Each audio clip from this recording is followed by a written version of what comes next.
पेक्षा भुजबळांना राष्ट्रीय राजकारणात जायचं होतच. त्यांची इंग्रजी, त्यांची हिंदी, त्यांनी राष्ट्रीय चॅनल्सला दिलेल्या आतापर्यंतच्या याही निवडणुकीत आणि पूर्वी सुद्धा दिलेल्या मुलाखतीत, पण त्यांचा राष्ट्रीय राजकारणात शरद पवारांनी अजिबात समावेश होऊ दिला नाही.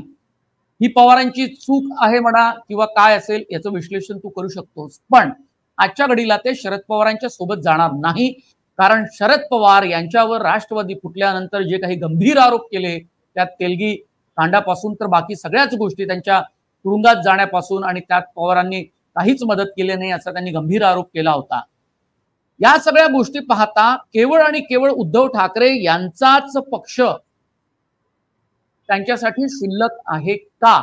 आणि तसं असेल तर उद्धव ठाकरे त्यांना आपल्या सोबत घेऊन शरद पवारांना दुखवण्याची हिंमत करतील का? सुभाष, याच्यामध्ये ते काँग्रेसमध्येही जाऊ शकतात, कारण काँग्रेसला सध्या उत्तर महाराष्ट्रामध्ये गरज आहे. तेवढा भुजबळांच्या ताकदीचा नेता नाहीये, कारण भुजबळांनी 2 लोकसभा सीट ज्या आहेत त्या पाडून दाखवलेल्या आहेत, नाशिक आणि दिंडोरी.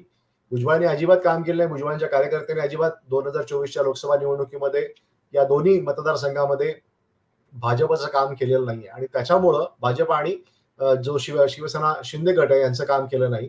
त्यामुळं हे दोन्ही ठिकाणी फटका बसला महायुतीला, आणि त्यामुळे भुजबळांनी आपली न्यूसन्स व्हॅल्यू जी आहे ही दाखवून दिलेली आहे. दुसरीकडे छगन भुजबळ यांचा हा या पट्ट्यातला प्रभाव पाहता काँग्रेसला तिथं आणखी दुसरा कोणी मोठा नेता नाहीये.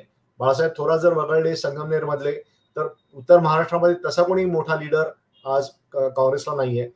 शिवसेनेला मात्र नक्कीच फायदा होईल, कारण शिवसेनेची पक्ष संघटना या उत्तर महाराष्ट्रामध्ये प्रबळ आहे आणि त्यांना नेत्यांची कमी आहे.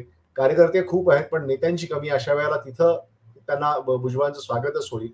पण मुद्दा असा आहे की या सगळ्या गोष्टीमध्ये कशा प्रकारे भुजबळ पावलं टाकतायत, का भुजबळ स्वतःची न्यूसन्स व्हॅल्यू दाखवून इथेच आणखीन महत्वाचं पद घेण्याची त्यांची इच्छा आहे, हे पण आपल्याला बघावं लागेल. कारण अजूनही त्यांचे काही म्हणजे त्यांच्यावरती प्रेशर टाकण्याचं काम ईडी आणि बाकी गोष्टींच्या मार्फत भाजप करू शकतं, अमित शहा करू शकतात, आणि त्याच्यामुळं त्यांना किती कशा प्रकारे ते उघडपणे भूमिका घेत आहेत भाजपच्या विरोधामध्ये, भाजप त्यांना किती डील करतोय याच्यावरती बरंचसं काही अवलंबून आहे. पण एक मात्र नक्की आहे की छगन भुजबळ नाराज आहेत. अजित पवार यांच्या सोबत राहण्याची त्यांची सध्या स्थिती दिसत नाहीये, आणि त्यामुळं छगन भुजबळ हा वेगळा विचार करण्याच्या मनस्थितीत सध्या तरी आहेत. मनोज, आणि एक महत्वाचं म्हणजे ते लक्ष्मण हाके यांच्या जे उपोषण आहे त्या उपोषण स्थळी उद्या ते जात आहेत. याच्यामध्ये आपल्याला हे पण लक्षात घेतलं पाहिजे की त्यांच्यामध्ये आणि पंकजा मुंडे यांच्यामध्येही संवाद वाढलेला आहे. त्यामुळं ओबीसीची एक फ्रंट असं करण्याचा प्रयत्न होईल का याची पण चाचपणी त्यांच्या कार्यकर्त्यांनी सुरू केलेली आहे, जेणेकरून उद्या जे हे महायुती आणि महाविकास आघाडी यांच्यामध्ये आणखीन काही दुसरा काही प्रयोग करता येऊ शकेल का याची तयारी सुरू झाली आहे. ती तेवढं शक्य नसलं पण तरी त्याची तयारी मात्र, चाचपणी मात्र ही सुरू झालेली आहे.